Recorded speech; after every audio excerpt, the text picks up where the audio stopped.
Hello, YouTube! Welcome back to... Bats in my way! That's not the name of the... That's not the name of it. No. Welcome back to episode, I guess, 4? 5? This is 4. This is 4. Episode 4 of TrydantTested's Oracle of Seasons. We just got the bombs! We can blow stuff up. And we are also in the first level. It's called Gnarled Root Dungeon. Working our way through it pretty well. Just a few more rooms to go before we take on the massive boss. So once again, Tom, I said you might get to play through the dungeon, but it looks like this is going to be a fairly focused... I'm reckoning for like the first 10 episodes or something, it's pretty much just going to be me with you doing the backing. Well, I'm okay with that, as I said. It's fun doing it anyway. It is fun. It's a fun game to kind of watch and experience and ask questions about. That is a terrifying thing that was coming for you just then. Yeah, I don't know the official names of the enemies, so sorry for you guys who like to know the official names or like to hear them being referred to as their official names, but I don't know them. I was never that much of a nerd. No offense to anyone who did. But these things, what happens is, they're like the blade traps, except they are easier to avoid because you get them and then they see you and they go up to where you were. Mm-hmm. And they're easy to avoid because they're very slow. You can even walk in the same path as they do. And very easy, very easy. I don't think they can be destroyed though. That sucks. It does kind of suck a little bit, I guess, but if you can avoid them, why kill them? So you place a bomb on that crack in the wall. Yeah, whenever you see a crack in the wall, always good to bomb it. Bomb it, and then you can get some fancy things happening. Don't take that as a lesson for real life. No. In real life, if you've got bombs, you should probably be arrested. But and if you've got a crack in the wall, you should ask your landlord to sort that out for you. Yeah, there's probably... There's probably not going to be a secret area with blade traps. If you happen to bomb your house and you find secrets in the wall, let us know. Because that would be something pretty amazing. That would be awesome. Yeah. And we would film it and then tell epic stories about it and have you rescue a princess. So as you see, this is very easy to do. This bit can be a bit tricky because of all the blade traps. Yeah. As you saw, my little tip there is to hang about in like this area, but on the other side. Like you can't really see what I pointed at though. Yeah, he just pointed at the screen, which you cannot. You're not emulating your finger on the screen. No, you can't see my finger, which is stupid. Basically, if you look back, you'll see what I did. I hid in a little area between two blade traps and then bombed it so I could sneakily get in without getting hit. That's what I did. And you get a fairy even if you do get hit, so it's pretty fine. Good. Now up here, you're going to want to wait and bide your time because slowly up you get a blade trap, very fast blade trap, and he will kill you. He won't kill you, he'll hurt you. And then these slow ones. Yay! And we have... Grower, you cannot pass. Mini-boss. Now... Mini-boss is. Yeah, but you'd only really need to kill one of them. It's easy as that. You just spam the slash button, and then whatever button you happen to have your sword on, and you just need to slash one of them. That was so anticlimactic. It was. Wait, why are we going through here instead of picking up that item that they dropped? Oh, that wasn't actually an item. Sorry about that. Somebody got a phone call. Well, it's not like I meant to get the phone call. The phone call was going to happen anyway. Yeah. So in answer to your question, Tom, the reason I'm going through here and not grabbing that item is because that was not an item. Oh, what was it? That was a warp point, Tom. Oh. So instead, what you do is you go through the door to the left, and then you work your way around these blade traps, and you push this block up. Harkening back to the original Zelda. Yep. Go down the stairs. Definitely harkening back. Go down the stairs, turning it into a ladder, and you get a side-scrolling segment where you get these. You got a seed satchel, and it has 20 ember seeds. So now that's the real dungeon item. Technically, there's 2 in this dungeon, but the bombs don't really count. You can buy them at any point, I believe. Yeah. At the local shop when you have enough money. The shoppy. Yeah, the shop that had no items earlier. It's always weird when this one, you notice you can't push this block out again. You're like, oh no, I'm trapped. You just push this one. It's a different block you push, but it's you know. Because the game's picky like that. Yeah, it saves you having to look through all of them.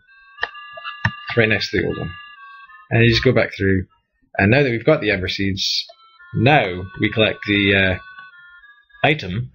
That's a weird way to collect something. Is you just slam back into the main, what is supposed to be the main hub of the dungeon. The warp point will always transport you back to the main hub, the area where you have to do everything.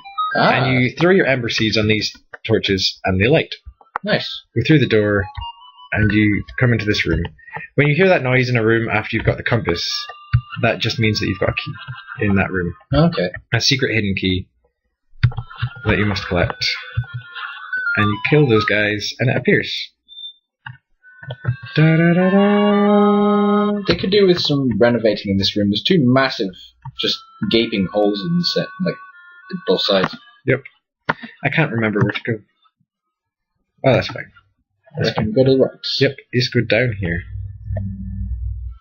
Because along the way when we were going through this temple in the last episode, we came across a room that also had Ember Seeds, but we couldn't do anything. That also had torches unlit that we couldn't do anything about because we didn't have Ember Seeds.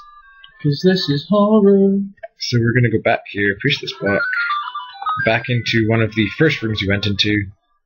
Yay! Horror nights. No. They do look like they're wearing just a blue version of Michael Jackson's That's what I thought. jacket. So light the candles again, door opens, on you pop.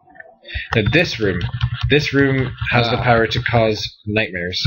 You want to kill all the hands you see, because if they catch you, you are getting transported to the start of the dungeon. Not like you don't have to go through the entire dungeon again, but it's rather irritating if you're not very good. Usually you get about 4 per screen, and a little warning, in the next screen you have to do it again.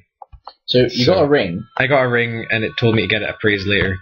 Rings, basically they're like power-ups. They give you different bonuses, I guess is the word that you would use.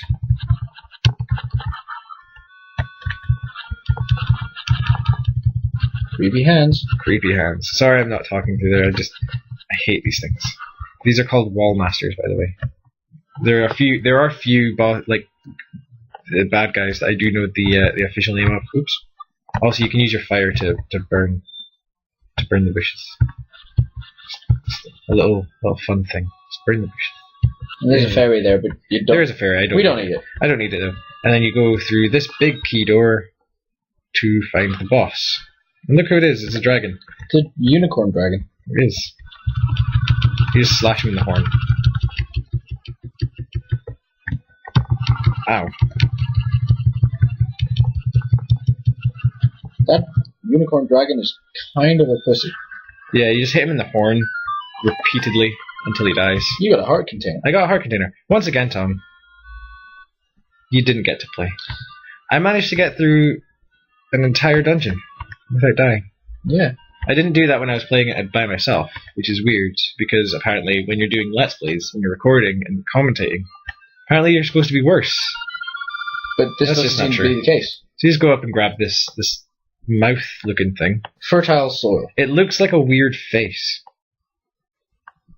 I can sort of see that, yeah. Got a mouth, and then the eyes are the leaves. And a weird nose. It looks a bit like Wario's nose. No, it doesn't. No, it doesn't, Tom. It does. If you were looking at Wario face on, then maybe. But not really. Anyway. It looks like Wario if he was wearing clown paint. Yep. Anyway, this is the fertile soil. It is an essence of nature. It's what happens. It's one of the things that you get at the end of the temples. You can't use it. It's like the medallions in Ocarina of Time or anything at the end of any Zelda game. Dungeon thing. It's just there. It's just there, and then you use it at the end, I guess. I much prefer games where you have items that important items that when you get them they give you some sort of like power up or ability. Let's not chat too much. So now we've got the Maku Tree who's going to tell us what to do now. Fertile soil's come to him, and he's already feeling stronger. In his dreams, he sees that the Temple of Seasons is in a different place than it was, which we already saw at the very start. And there's something in there that will aid us. But he doesn't tell us where or how to get there.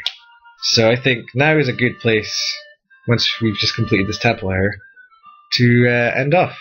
It's been fun playing a temple, and we will see you next time. I might get to play. Maybe! I doubt it. I doubt it. We'll see you next time.